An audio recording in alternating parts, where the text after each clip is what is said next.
Subscribe করেনি তারা এখনই সাবস্ক্রাইব করুন। এআর স্টুডিও ধোসাহাট ইউটিউব চ্যানেলটিকে আরো নতুন নতুন গজলের ও ওয়াজের ভিডিও দেখুন। টাকা সম্পর্কে একটি গজল দেখুন। এই দুনিয়ার মধ্যে টাকা এমন একটা জিনিস যার পকেটে থাকে তার ভারিত্রটা অনেক বেড়ে যায়। যদি দেখবেন কোনো খারাপ ভাববেন না, জাস্ট উদাহরণ দেওয়ার জন্য বলছি, যদি কোনো মানুষের হঠাৎ টাকা বেড়ে যায় তার দেখবে অহংকারটাও বেড়ে যায়। আর যদি কোনো মানুষের টাকা কমে যায় তাহলে দেখবে তার সব শেষ। টাকার জন্য হয় ভালোবাসা, টাকার জন্য হয় মারামারি, টাকার জন্য হয় খুন খারাপি। টাকা বর্তমানে সবকিছু।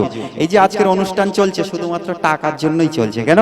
শিল্পীরা আমরা এসেছি সব টাকার জন্য, এনারাও এসছে টাকার জন্য। এই যাবতীয় যা কিছু চলছে দুনিয়ার মধ্যে টাকার জন্য। টাকা কতটা ইম্পর্টেন্ট জিনিস কবি অতি মূল্যবান কথার মাধ্যম দিয়ে লিখছে, শুনুন। হায় রে টাকা, আজব টাকা, হায় রে টাকা, আজব টাকা, ও টাকা তুই কত মহান, টাকা তুই কত মহান। আরে হলে দে তুই পকেটে ফাঁকা, লাগে যে টেনশন। আরে হলে দে তুই পকেটে ফাঁকা, লাগে যে টেনশন। ওই চোর ডাকাত উকিল পুলিশ, চোর ডাকাত উকিল পুলিশ সবাই টাকা দি গোলাম, সবাই টাকা দি গোলাম। এই টাকার তরে কত ঘরে হারিয়ে ফেলে প্রাণ, এই টাকার তরে কত ঘরে হারিয়ে ফেলে প্রাণ। হায় রে টাকা, আজব টাকা, ও টাকা তুই কত মহান, টাকা তুই কত মহান। আর হলে দে তুই পকেটে ফাঁকা, লাগে যে এই বর্তমান যুগে দেখবেন আপনি ঘর থেকে বাজারে চলে যান, আপনাদের ধোসা বাজারে দেখবেন সেখানে টাকা প্রয়োজন আছে। কেন? কিছু কিনতে গেলে টাকাই অবশ্যই জরুরি। যদি বলে আমি তোমার বন্ধু হই, সাথী ভাই হই, আমাকে একটু ধার দাও, তো বলে হ্যাঁ, কিছু মানুষ আবার ধার দেয়, তবে আবার তার ডবল নিয়ে নেয়, জানেন তো। আবার বর্তমান যুগে দেখবেন যাদের নতুন বিয়ে হয়েছে তারা জানে, যদি শালি থাকে দুলা ভাইয়ের কাছে আবদার করে। যদি দুটো দুলা ভাই হয়, একটা নামাজি পরেশগার আল্লাহ পাক তাকে করিয়েছে, আর একটা টাকাওয়ালা সুদ ঘুষের কারবার করে, দেখবেন দুলা ভাই ওই মানে কি বলবো, আর ওই মানুষটাকে বেশি পছন্দ করে। কেন? তার টাকা আছে, সে দুলা ভাইয়ের কাছে আবদার করে থাকে, বলে দুলা ভাই আবার একটা মোবাইল কিনে দিতে হবে। এখন দুটো দুলা ভাইয়ের কাছে আবদার করেছে। যে আলেম মানুষ তার টাকা কম, যে সুদ ঘুষের কারবার করে তার টাকা বেশি, বলে দুলা ভাই আমার একটা মোবাইল কিনে দিতে হবে। তো দুলা ভাই বলছে তুমি আমার আদরের শালি, আমি তোমাকে একটা ছোট্ট ফোন কিনে দেবো, হবে সুইজলা ফোন কিনে দেবো, হবে। তখন ওই শালি বলছে দুলা ভাই ওই মাল লাগবে না। বলে কি মাল লাগবে? বলে দুলা ভাই এই 5 ইঞ্চি মোবাইল আমাকে একটা কিনে দিতে হবে, তাহলে আমি তোমাকে দুলা ভাই বলে মেনে নেব। কেন? আগে ছিল সাদা কালো 1110, আর এখন এলো স্ক্রিনটা শুধু আঙুল ঘষ, এই ঘষামাল আমাকে একটা কিনে দিতে হবে। কবি অতি মূল্যবান কথাই লিখছে, শুনুন। ওই ঘর থেকে শুরু করে বাজার হাটে যা দেখে তুমি কিনবে, তুমি টাকা চাই সাথে। যা কিছু দেখে কিনবে তুমি টাকা চাই সাথে। ওই ঘর থেকে শুরু করে বাজার হাটে যা কিছু দেখে কিনবে তুমি টাকা চাই সাথে। কেন? থাকলে টাকা শালীর তুমি প্রিয় দুলা ভাই, আরে থাকলে টাকা শ্বশুর বাড়ির যোগ্য জামাই, আরে থাকলে টাকা শ্বশুর বাড়ির যোগ্য জামাই। এই টাকা ছাড়া কেউ তোমাকে, এই টাকা ছাড়া কেউ তোমাকে দেবে না সম্মান, ধরাই দেবে না সম্মান। এই টাকা ছাড়া দুনিয়াটা লাগবে জাহান্নাম, এই টাকা ছাড়া দুনিয়াটা লাগবে জাহান্নাম। যদি কোনো মানুষের টাকা থাকে দেখবেন দুটো পরিবারের ছেলে সন্তান, একজন পরিবারের খুব শিক্ষিত স্ট্যান্ডার্ড পরিবার, আর আরেকটা পরিবার আছে মূর্খ।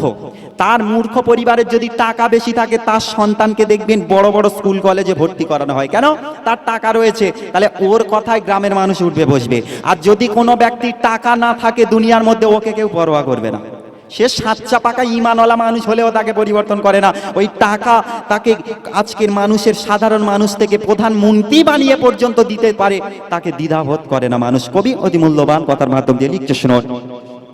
এই টাকার বলে কেউ বা মন্ত্রী কেউ বা চৌকিদার, এই টাকার বলে খুন খারাপে দেখব কত আর, এই টাকার বলে কেউ বা মন্ত্রী কেউ বা চৌকিদার, এই টাকার বলে খুন খারাপে দেখব কত আর। ওই প্রাচীন কালে টাকার বলে ছিল কত রাজা, আর যে টাকার তরে বিনা দোষে মানুষ পায় সাজা, যে টাকার তরে বিনা দোষে মানুষ পায় সাজা। মূর্খের যদি অর্থ থাকে, মূর্খের যদি অর্থ থাকে, সে হয় গ্রামের প্রধান, সে হয় গ্রামের প্রধান। শিক্ষিত ছেলে গরিব হলে তার দেয় না কেহ দাম, শিক্ষিত ছেলে গরিব হলে দেয় না কেহ দাম। দেখবেন যদি কোনো মানুষের টাকা বেশি থাকে, বিশাল অট্টালিকার মালিক, দেখবেন খবর নিয়ে দেখবেন হয়তো দুনিয়াদারিতে খুব তার নাম, কিন্তু রাতে তার ঘুম হারাম। কেন জানেন? যার টাকা যত বেশি হয় আল্লাহ পাক যাকে যত দেয় সে ততই না না করে থাকে। যার টাকা বেশি সে রাতের বেলা শুয়ে শুয়ে চিন্তা করে, আল্লাহ একতলা বাড়ি বানিয়েছি কিভাবে দুতলা করব, আল্লাহ একটা গাড়ি কিনেছি কিভাবে আরো দুটো গাড়ি কিনবো, আরো 5টা। এই চিন্তা করতে করতে করতে করতে কয়েক কোটি টাকা বা 10 কোটি টাকা বানিয়েছি কিভাবে সেটাকে 30 কোটিতে পরিবর্তন করবো। এই রকম ভাবনা ভাবতে ভাবতে তার রাতের ঘুমকে যখন সকাল হয়ে যায়, সকালে উঠে ভাবতে থাকে, হায় রে টাকা আছে সবকিছু আছে, আজকের এমন একটা রোগে পড়ে গেলাম চিন্তা আর টেনশন করতে করতে, এই সব টাকার ডাক্তার দেখাতে দেখাতে শেষ হয়ে যায়। টাকার অহংকার সব থেকে খারাপ জিনিস। কবি শেষ কথার মাধ্যম দিয়ে লিখছে, শুনুন। যার টাকা বেশি তত দেখে কমে না টেনশন, আর শত গরিব দুঃখে ঘুমায় দেখে করিয়া আরাম। যার টাকা বেশি তত দেখে কমে না টেনশন, শত গরিব দুঃখে ঘুমায় দেখে করিয়া আরাম। সেই টাকার লোভে মানুষ ডুবে ভুলে যায় খোদা, আর কার দয়ায় তুমি এত দামি ভাবলে না একবার, কার দয়ায় তুমি এত দামি ভাবলে না একবার। মুকাব্বির বলে ধন দৌলত, মুকাব্বির বলে ধন দৌলত, এ তো খোদা দি এহসান, এ তো খোদা দি এহসান। তার নেশায় ডুবে মুমিন ভবে হারিও না ঈমান, তার নেশায় ডুবে মুমিন ভবে হারিও না ঈমান। হায় রে টাকা আজব টাকা, ও টাকা তুই কত মহান, এই টাকা ছাড়া দুনিয়াটা লাগবে জাহান্নাম, এই টাকা ছাড়া দুনিয়াটা লাগবে জাহান্নাম।